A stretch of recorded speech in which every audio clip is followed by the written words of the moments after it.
The distraught Hunter Biden, the distraught Joe Biden. That's why they were talking so much when all this went down. This guy, Representative Goldman, is a piece of work. Dan, that guy might come on the show. He has a lot to say about the weather, what the Bidens were. Hunter Biden was so distraught at the loss of his brother, Beau Biden, that he ended up hooking up with the widow. Yes, that proves how distraught. I bet that was something distraught, too. You know, one thing before we get started, and I'll try to be careful about it because there is another side to it. One of the things that bothers me the most with Joe Biden, then I'll tell you the thing with Joe and Hunter Biden, how Biden over the years, just by shamelessness and moving forward, has gotten the reputation of a devout Catholic. Devout Catholic, this guy, right? And he's also gotten the reputation of being this unbelievable family man. Does that really hold up? And the nexus of all this that they'll use again and again and again, a lot of this happened. Well, first, the technical, the legal spin they're putting on it to defend Joe Biden is it wasn't access, it was Hunter giving the illusion of access. Guess what? The deliverable here, clearly, again and again and again, what was the product being delivered? It was access. It literally doesn't matter what was discussed, showing that you can get the vice president of the United States on the phone. Hey, you want me to get him? I'll go get him now. You want me to get Dan? I'll get him right over here. Showing that you can do that. That is the deliverable. He was selling access, not necessarily policy. Getting the big guy to pick up the phone demonstrated the ability to have that access. That's exactly what was going on here. Then whatever Biden does, and in many cases, like with the Ukrainian prosecutor, he took full credit. It's a public matter for getting rid of the prosecutor. We know what happened. It was delivered. That was the product. We know it. That's the deliverable. And if this is the testimony, at least what we have released, and if this is what we believe happened, then that is it. Hey, Dan, not for nothing here, but I see the TV just went out. Are we okay in there? And I'm not hearing myself quite the same way, so... And loud for a second. Oh, I'm sorry. Sorry. I was all we are peaking pretty hard. All right, yes. My TV went off too. I don't know what's going on here. All right. Well, I'm sorry if that was... Was it on a second ago, the TV? Yeah, that's okay. I'm sorry if it was. I sometimes get to the red line. Sometimes I cross it. And that was a moment to cross it. Biden has always gotten to me. He's a stupid individual to start with, but he's got that gut political thing going on. And the Catholic thing has always bothered me, how he's gotten away with that. And the Family Guy thing. And Hunter Biden has just strolled through life as one of the biggest ne'er-do-wells, at best scoundrels, shacking up with the widow. Here's Goldman, though. Here's the guy from New York who suddenly has morphed into the chief spin guy, talking on Morning Joe, where else, about why this all fits. They were talking about the weather. Biden was being courteous. And both were devastated by the death of using, Beau Biden struck me, Dan, as a very good guy, volunteered, protected us, military. And Joe Biden, anytime he's in a jam, just says, Beau Biden, lost my son, Beau Biden. That's all he does. So here's Goldman bringing all that up. Could you just, with specifics, tell us these phone calls that were a matter of such discussion yesterday, like what were they about? What would then Vice President Biden say in these conversations? Walk us through what happened. Right. So let's put this in context. Beau Biden got very sick in early 2015. He died in the spring of 2015, which was right in the middle when Devon Archer had his business dealings with Hunter Biden. At that point, Joe Biden and Hunter Biden began to speak every day because they were both devastated by Beau's death. Devastated. They spoke every day. The witness testified that over his Wonder what 10-year the widow's relationship doing with Hunter tonight, Biden, Joe. there may be approximately 20 times when in one of those conversations, Hunter Biden would put his father at a dinner, not at a business meeting, at a dinner that he was having if he happened to get a hold of his father, and would ask his father to say hello to whoever was at the table. And that was essentially the extent of it. It was unclear, and the witness testified, this is not me saying that, the witness testified that a lot of times, most of the time, Joe didn't even know who the people were at the dinner table. So this was just simply, this may have been Hunter's effort to say, hey, this is, the vice president, this is my dad. But the critical part here for Congress, and that's what we have to make sure we understand, is that Joe Biden was doing nothing to benefit his son. So, Congressman. All right. Boy, that's a lot to unload. One other point, I made it a little bit there too. I am sick and tired of Biden, devout Catholic, the business dealings, the brother. Hunter Biden is astounding what he's gotten away with. But this whole notion that they go to as the shield, the ultimate shield, well, he is an addict. He was an addict. He's an addict. So every time he does something, the rest of the world is supposed to say, he's an addict. Joe Biden loves him. It's just a father's love here. Where does all that money end up? It'll be interesting now that Navy, that's the other grandchild in Mississippi, has been added to the 7 grandkids list. Why is there no shell corporation for her, no bank for her, no millions of dollars going into that as there is with just about every other Biden out there? So we'll see the transcripts at some point of exactly what this witness said. But I maintain the deliverable was getting Joe Biden on the phone. Anybody knows that. If I said to you, oh, yeah, I mean, even Seinfeld, Dan, when George is trying to get out of the unemployment woman, I will produce Keith Hernandez here within an hour. Right? Yeah. So, we all, would you like to talk with Dan Borowski, Dom's producer? Oh, yes, of course I would. We'll sell that, yeah. One of the other producers. Well, let's get Dan on the phone. Yeah. Wasn't Keith the one like last year or the year before that spoke out against Phillies fans, and it was like the whole thing? He did, yeah. Yeah. He actually asked Jerry to move after only going out with him a couple times. Wow. That's pretty bad. So that's Goldman. That's the issue. Here's the other issue is this will be cut 10. Here is a little montage of Joe Biden never discussed business deals with Hunter Biden, even though he's admitted to it now that he was involved in this. Now he's saying he was not in business with him, but that they did discuss some of these deals. Here's a little montage on that.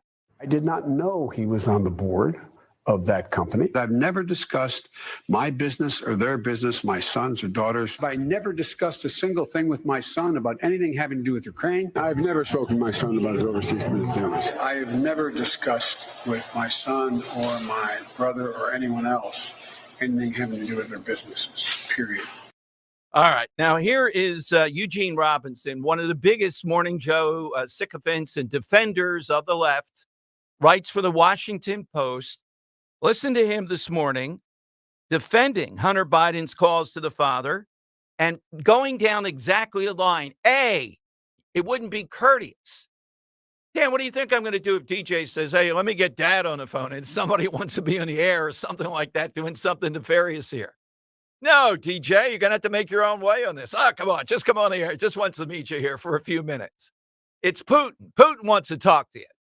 Hey, Putin, I'm getting Dan Borowski on to get my hookup going. All right, so here's Eugene Robinson, how devout Joe Biden is. Devout again, just like the devout Catholic. That's why this happened. We hear here from Comer and other Republicans, it's wishful thinking. They're trying to create a scandal when there's no evidence that they have one.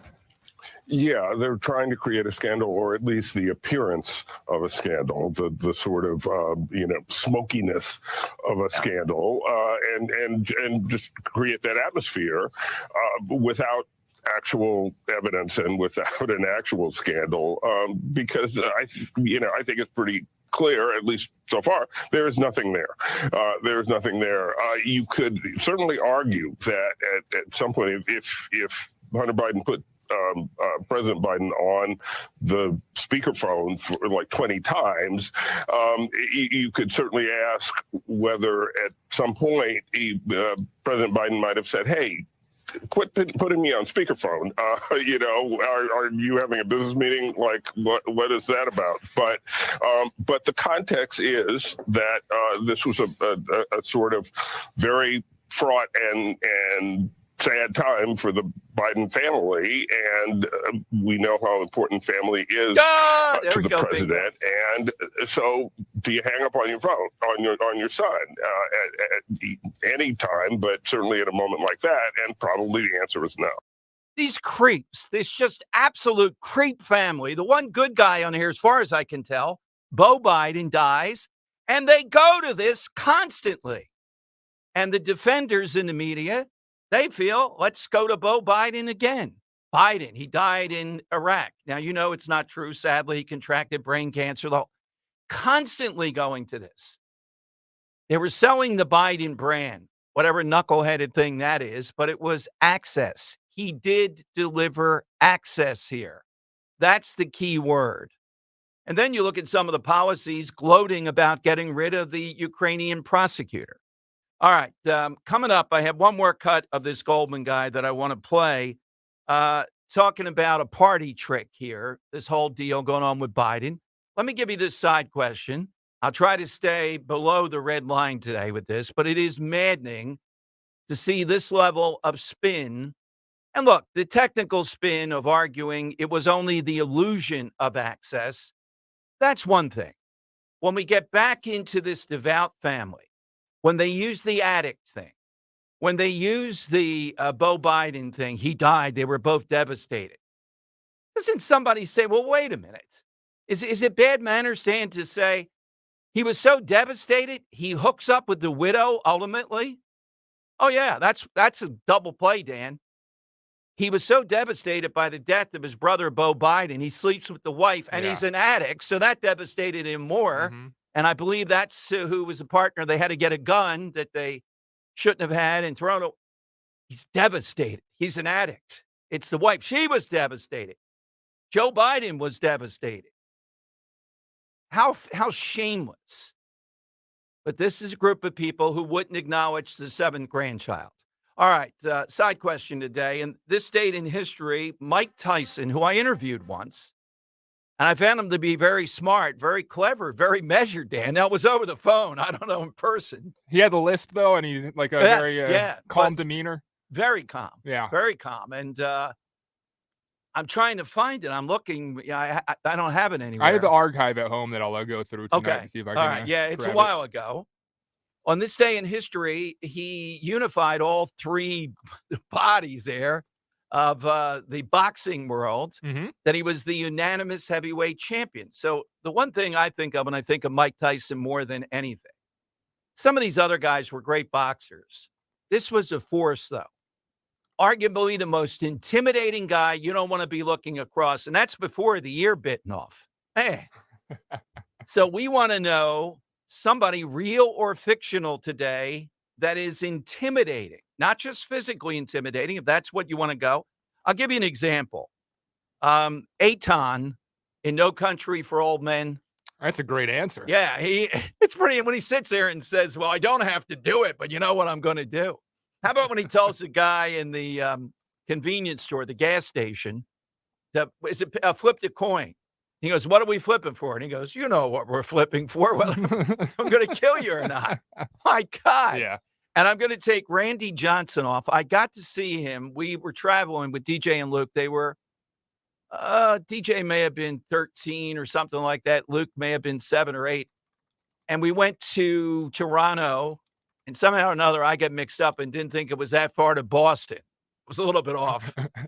The Dome there. And then we went to Fenway Park. And they were playing the Mariners. And we got to see Randy Johnson. We had really good seats somehow or another up close. Oh, my God. Yeah.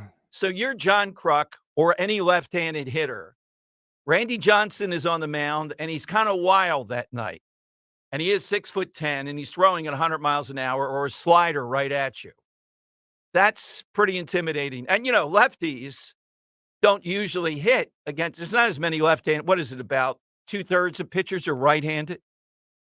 Starting pitchers, I think, are right-handed. So left-hand batters, Dan, the ball's coming into them rather than coming at them.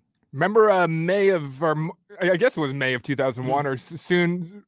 No, March 24th, 2001, spring training game. Randy Johnson winds up, and then a blur just goes right in front of him, and he throws his pitch and kills a bird. Yeah. Yeah. Pretty intimidating also. He said he didn't find it funny at all. Just saw a blur. Turns out it was a bird, and was very, Wow. Yeah. I can't imagine if you're a hitter standing in there, against Randy Johnson.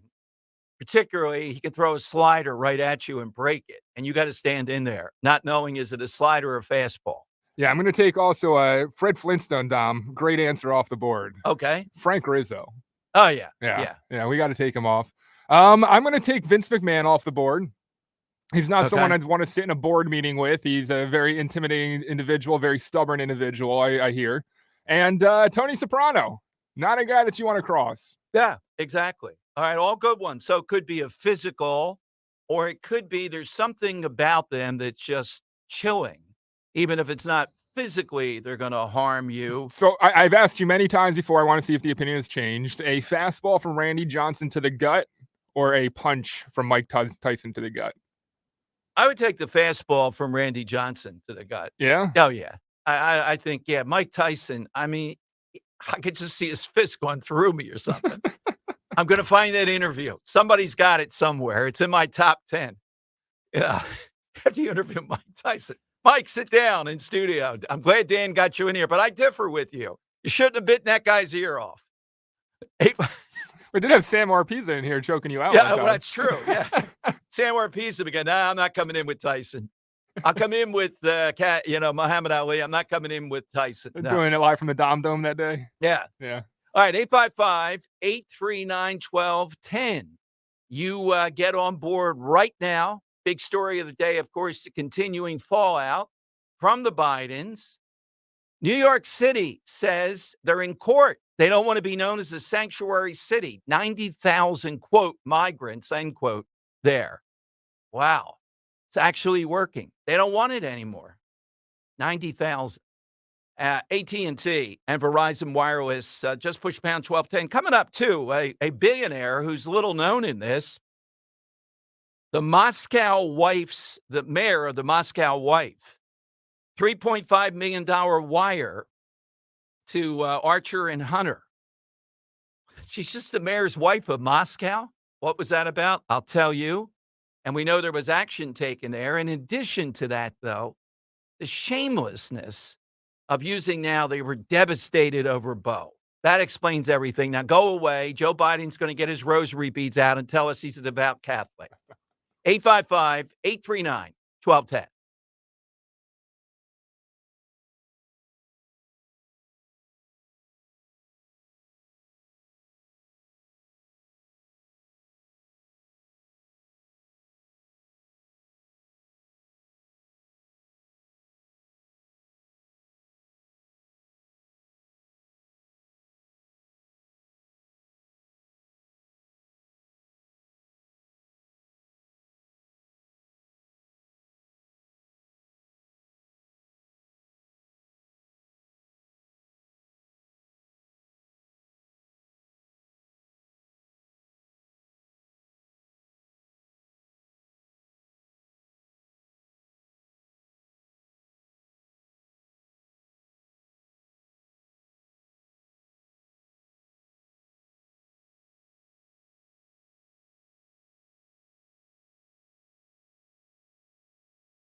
Are they the knockouts? Is that what they're called?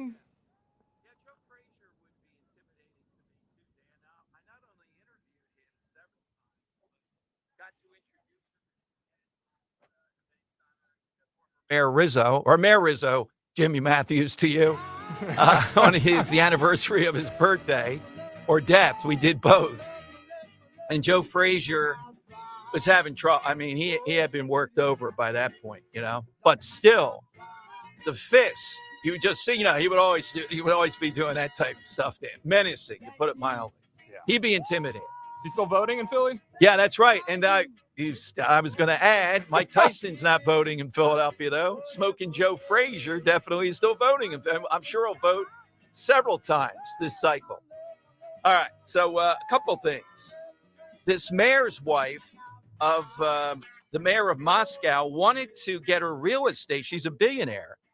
Yelena Baturina, the billionaire widow of the former mayor of Moscow, wired $3.5 million to Hunter Biden, and her name was taken off the Russian sanctions list.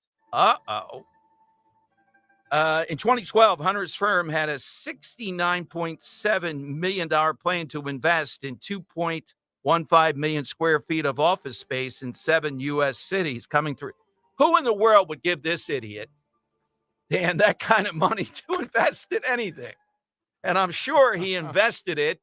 Maybe his Coke dealer that had a bedroom next to him whenever he traveled, maybe he did the investing. But, he's an addict. That's unfair to be saying anything about any of that. Well, that's my whole thing with this thing. It's like, if we look at it honestly, you have allegedly a bunch of international business people giving this drug addict money. Yes. Who artists too. They're right, giving like, it for his artwork. So That's you true. really think that these people are going to entrust this person with their money unless he uses the influence of his father to make these deals? That's what it was. She got off the sanctions list. Yeah, that's how she was able to do real estate in this country. All right. Today's a big day. I almost forgot. Periodically over the years, we've talked light bulbs.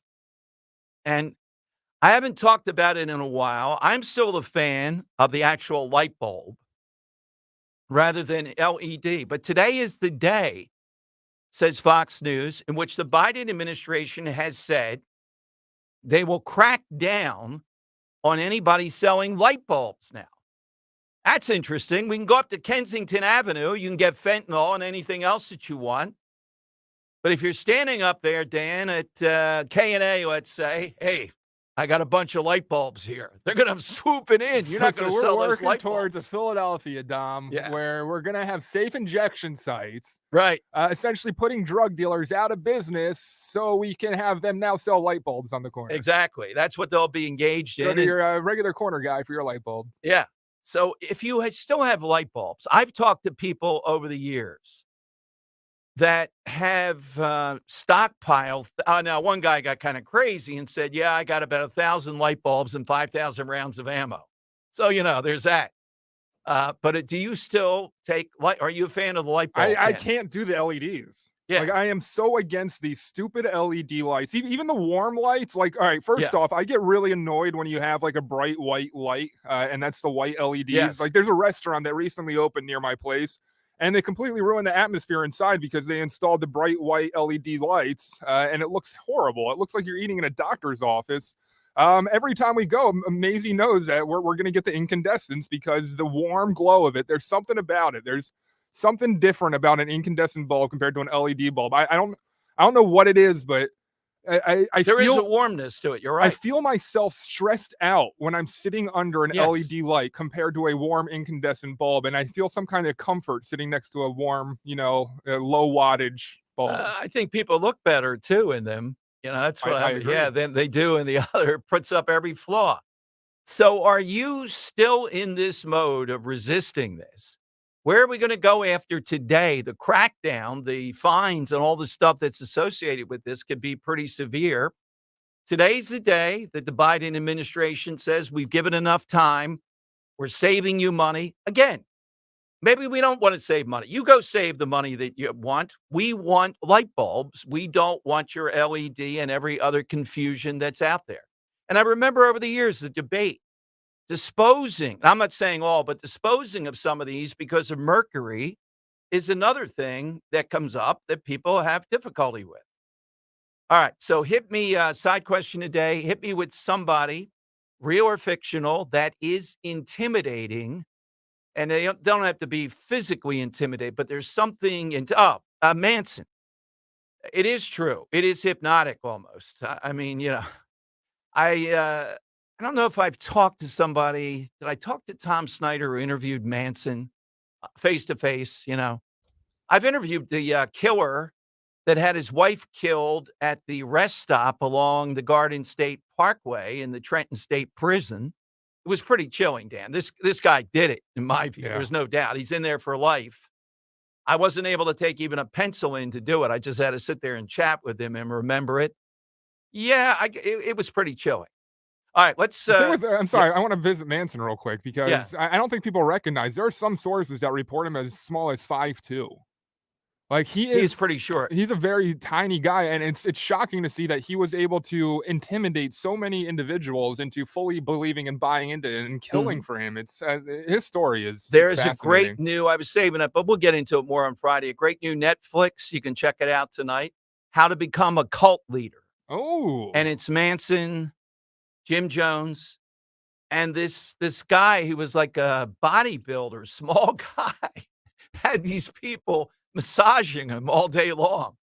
All right. so Yeah. I'm looking here. It looks interesting. It's Peter Dinklage narrating. Yeah. And it's a satirical kind of approach. Like there's some There's humor fun. to it. Yeah, fun there's to some it. humor, but they do give you step by step what these people did or how they did it. Jim Jones is probably the most effective. He just had thousands of people kill themselves. Oh, it's And he went to Guyana in the middle of a jungle. yeah. Yeah, he was pretty The things good. that went on behind the scenes at Jonestown, it's just it's It is. It's It is. horrifying. But there's like 6 or 7 of them in. I have only gotten through 3 or 4. Let's go to Dan in Fleetwood. He starts us off on Talk Radio 1210. Hey, Dan, good afternoon. What do you have today? How are you, Dom? Dan? Good, Dan. Just Jack Nicholson on the stand of A Few Good Men. I would not want to meet his daughter at the front door. Well, yeah, or when he's sitting there at Gitmo at the table. Yeah, but on this, I don't think Tom Cruise had a stretch the role he was playing there. Cocky, narcissistic in his Navy Blues. So I don't know if it was great They brought acting. it out. Oh, yeah. Yeah. He just walked in and did it. Dan, that's a very good one. I think I have voted that the scene, I wait for the moment when he actually gets it said of any scene in any film. yeah. That's Just probably waiting it. for it. Yeah. Yeah. It is. That is a powerful. I It goes agree. on for 3 or 4 minutes of just great That stuff. phrase right there encapsulates why I'm so disappointed with Oppenheimer, though. Just the entire time I was waiting Right. for that explosion, that one scene, and I do that in movies all the time. I wait for Uh-huh. that one scene, and then I was so disappointed. What by were it. you hoping they were going to say? No, I was just wait. I was expecting a lot for the explosion scene, and then they did it in Oh, silence. yeah. They downplayed it. They Yeah. really did. Yeah, that's kind of well, we know Christopher Nolan not good on that. The sex scenes, he's not so good either. That's kind of a weird Or guy. kind of awkward. I don't want that guy. No. There'll be no sex scenes in this film. This guy can't direct them. Get Borowski from him. He's a better director. 855-839-1210. You get on board. Jump in here with Dom. And the bottom line so far is the spin is what we expected. The tell, part of the tell is going to be when we get the transcript of this. I just can't believe that there's any accuracy in this Goldman guy, that Archer didn't testify that these things felt like Biden was participating in this. That's not what we're hearing from the other side on this. And the idea, this was all due to he was a good dad getting involved in this, that's not going to fly ultimately. So we could see both candidates for president of the major parties under indictment, getting ready for trial as we head to 2024. Hard to believe, huh? It would be different. All right, 855-839-1210. That's how you get in. Get in on the side question, too. Hey, the U.S. women's soccer team is taking on the world, and you can take home bonus bets every time they win with FanDuel in partnership with Valley Forge Casino, because right now, new customers You get $100 in bonus bets guaranteed, plus another $10 in bonus bets for every Team USA win. Just go to fanduel.com/Dom. Sign up now between now and August 3rd. Then place your first $5 bet to unlock your bonus bets. That way, you'll be all set to bet on everything from total goals to player props all tournament long. You can get great promotions. You know that with FanDuel every day. It's safe and secure app. And the good thing, you get paid instantly. So however you want to play, don't miss your chance to get $10 in bonus bets for every Team USA win, plus $100 in bonus bets guaranteed. Go to fanduel.com/Dom. I really like that FanDuel app, and you can make every moment more with FanDuel, America's #1 sportsbook. FanDuel Sportsbook, the official partner of 1210 WPHT. You have to be 21 plus, present in Pennsylvania. First online real money wager only. $10 deposit required. Refund issued as non-withdrawable bonus bets, which expire in 7 days. Restrictions apply. See full terms at fanduel.com/sportsbook. Gambling problem? 1-800-GAMBLER. It's a beautiful Tuesday afternoon across the entire region with low humidity for everyone. Conditions feel comfortable and temperatures today will reach near 82 degrees across the city. Tonight, it's going to be a bit cool in some spots. 61 our low temperature with clear skies. And some of the suburbs will actually even be in the 50s. 83 degrees for Wednesday afternoon. Still plenty of sunshine. Another beautiful day for tomorrow. Humidity starts increasing heading into Thursday. Opportunities for showers will be very limited. Expect a high near 84 under partly sunny skies Thursday afternoon. I'm NBC 10 First Alert meteorologist Marvin Gomez.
Dom Giordano Show. Welcome in. Great stuff today. We got some great guests coming by I'll tell you about, but your calls at 855-839-1210. We're trying to get Bob Kelly on. He was on his own show this morning. Great guy.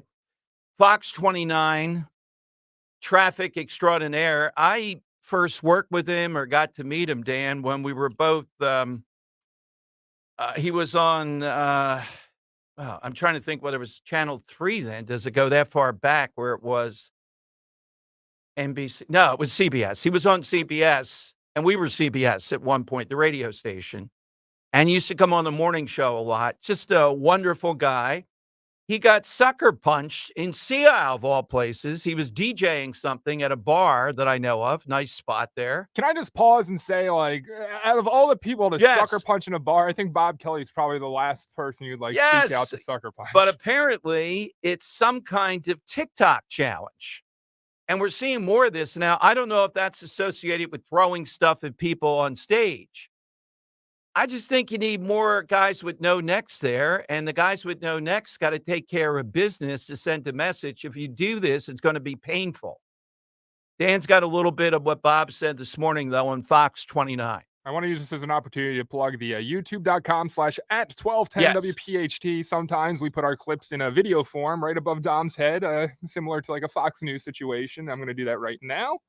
And let's hear from Bob Kelly. Kelly, good to see you. A lot of people have been asking about you on social media. I know you had the day off yesterday. There was an incident, however, in Seattle City. I know you want to talk about. Yeah, I just want to say, first of all, thank you so much for all of the messages on Facebook, Twitter, Instagram, cell phone, texting, all concerned about me. I'm okay. I'm here.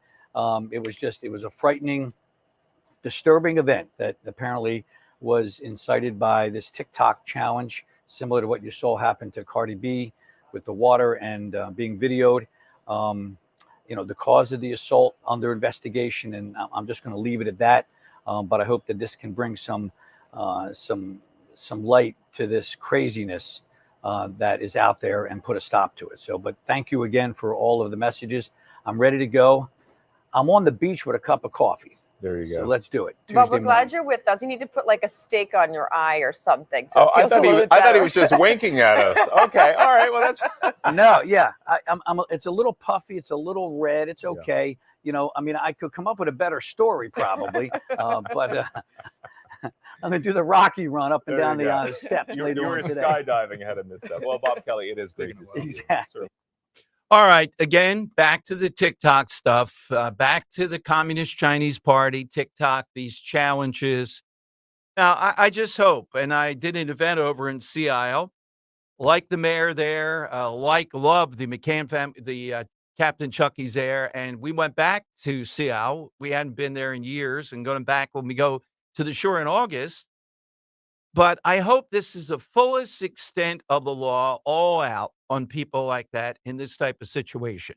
He's right. It's frightening, the kind of thing that can happen here.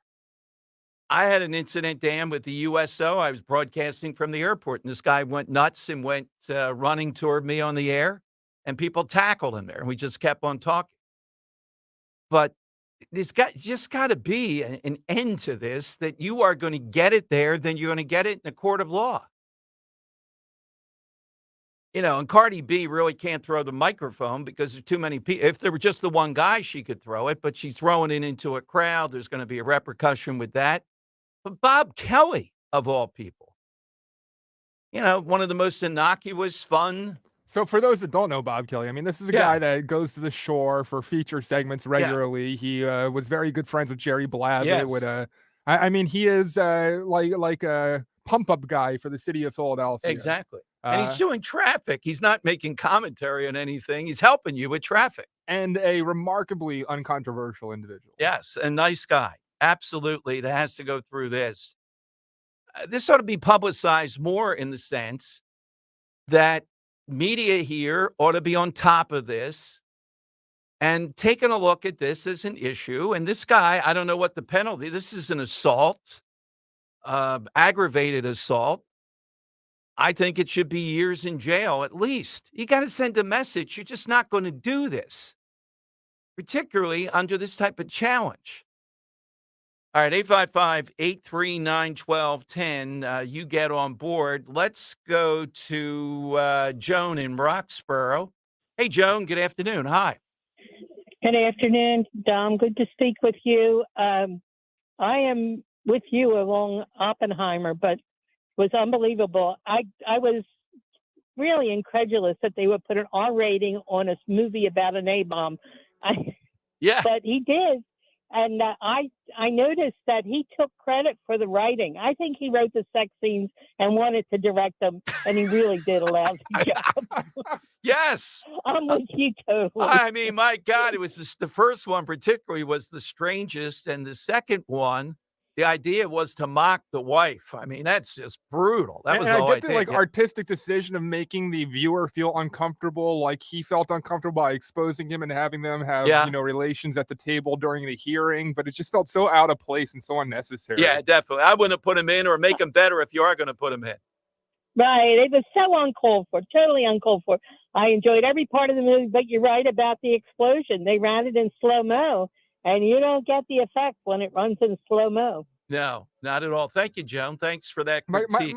Sorry, but with the explosion, it was silent. It was slow-mo. Right. I expected a big bang. I expected the shock. Like when you watch the old videos of the atomic tests, they have the videos of the houses just being completely blown to shreds. Like they didn't show any of that, and I was really hoping to see that kind of stuff. Yeah, I don't know the sensibilities because it's not going to be shown in Japan anyhow. The film I want to see made, if there is such a film, was there a lot of back and forth with Truman determining whether to do this or not? Maybe there wasn't. Maybe you couldn't make a film out of that. But as we head toward August 6th, thank God Harry Truman was there. Often think arguably the last good Democrat that sat in the Oval Office. How many presidents would have made that decision? I don't know. Several I can think of would have. But the sex scene thing. No, I got a text from both former producer Bill, who's complaining about our assessment, and I also got one from Anthony who says, "Stop with the quote Oppen slander." All right. And he just says it's cinema. Yeah. Oh, okay. All right. I thought 3 hours is a little bit long too, and I love the story. I've read enough books on it. I'm looking to get more. I could have done it in 2.5. And the sex scenes, I would have had a different take there. I was just informed too. This is today I learned ipso facto over on youtube.com/@1210WPHT says those videos of the houses getting blown to shreds. Yes. Those are from World War II atomic tests in Nevada post Oppenheimer era. Okay. So it might have been inaccurate had they shown that. All right. Coming up, we had an unbelievable interview yesterday. I can't say the names at all. I got contacted by a bunch of people around the state. And I love the guy that we brought you. I mean, you got to remember, Ryan Boyer's the head of the building trades in Philadelphia. Yet he came on because he wrote an op-ed for Broad and Liberty that was pro the voucher. And this guy, Matt Bradford, come on, Matty, come on back on the show, buddy. Don't be a coward. You've come on before. He goes to where I did my student teaching, Dan, Southern, and says, what are we going to do for the 99% left behind and these 1% are getting out? This guy admitting that people would be fleeing the public schools and he wants to keep them captive. Doesn't somebody have to ask this guy, why do you want to imprison kids in these public schools? Why do you want to do it, Matt? Come on and tell me. I'll shut up for 2 minutes. You can just answer that question. Why do you want to imprison these kids in these schools? Just talk for 2 minutes. Then you and I, particularly in studio, we'll do the whole hour on this. It's worthy of. 855-839-1210. Come on, get out of East Norriton. Go over to Dr. Benson's. We'll give you a phone there. You can do it from there if you want to be on phone. Come on, Matt. Come on back on the show. You know you want to do it. You think you got the upper hand here. We'll see. 855-839-1210. Let's talk about Captain Chucky's, though, for a moment. For all seafood lovers who still haven't tried Captain Chucky's crab cakes, what are you waiting for? Captain Chucky's and Vera Pasta Company have created 2 brand new ravioli varieties. Pick up the new bangin' crab and the lobster ravioli, now available. Chucky's new blush sauce. Get those orders in for all of your Captain Chucky's items. Several choices of breaded, non-breaded crab cakes. Literally a crab cake for everybody. Dessert, soup, sides, appetizers, and of course, my personal favorite, the Dom roll. Their Gulf shrimp, huge hit. It's always wild caught, never farm raised. For all those summer gatherings, call Captain Chucky's. 18 big locations. Soon there'll be 20. Say hello to Terry and Al Moser in Colmar, John and Cindy Clark, Huntington Valley, Tony and Jamie Parson in Cinnaminson, and Runnymede, New Jersey, the Vogelsang family. In Flowertown, the Smaraglia family. In Ocean City, see Chris and Donna Ryan. In Sea Isle, the McCann family. In Avalon, the Vasilati family. Shore locations are open daily from 11 a.m. Congrats to Sam Cancelleri, Irish Mike McGarry. They prepare to open their new Chucky's store in Medford, New Jersey, coming soon to Northeast Philadelphia and Home Circle. That will be the Graziani family. Remember, the website, welovecrabcakes.com. If you're headed to the shore, check out Captain Chucky's at theshore.com.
Tom Giordano Show. I just saw this from Billboard.com.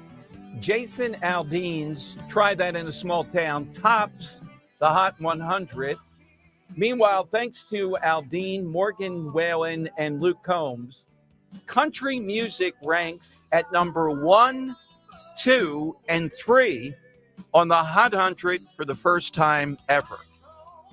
That is surprising when you think of all the genres that country would have the number 1, 2, and 3 right now at this point. That's very, very impressive. All right, coming up, we're going to talk with Guy Shiraki. Guy's run for office, powerhouse out there in Chester County, and he is one of the biggest people making the case all over the place on the voucher situation with the state budget.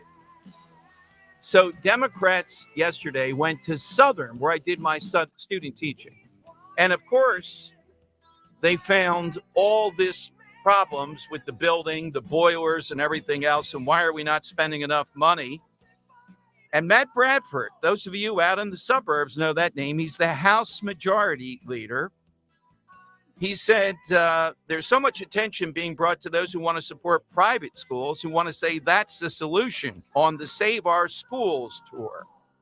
When they take the 1% of kids out of schools like this, what are they going to do for the 99% left behind?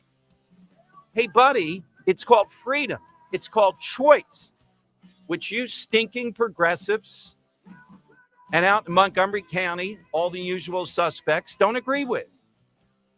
When you want to abort, it's choice. When people want the ability to make a choice and not be stuck in these schools, you don't want them to have that choice. Who says it's going to be 1%? Maybe it's more. Maybe we ought to put it up there more to see what people do. Why do you want to imprison these kids in these schools? We know why. Because the big teachers unions want it. You want it because you don't want them to be exposed to a different atmosphere. You know that the public schools, many of them, are wretched, and they're not going to change. And you want to continue to run on the idea that they're underfunded. When my column today, you'll see at DelawareValleyJournal.com, shows under this current budget, if it ever gets passed, the funding has gone up astronomically. How much? Say we give the Philadelphia schools $1 trillion. Would 90% of their kids then be proficient in reading next year? I don't think so. 2 trillion, 5 trillion, 10 trillion? Maybe it's not about that. Maybe it's about other things. Why imprison the kids and the parents that care for the others that don't, or for the system that doesn't? Why not let them make a choice? What is it, 0.2% or 0.02% of the total budget? So I'm calling this guy out again. He's come on the show before. Dan, just give him another. We'll take one more shot. Matty ought to be able to come on, and you people out in the suburbs voting for this guy. Why does he want kids of color not to have a shot at life? Why does he want to consign to the schools that might have zero proficiency, which is almost hard to believe?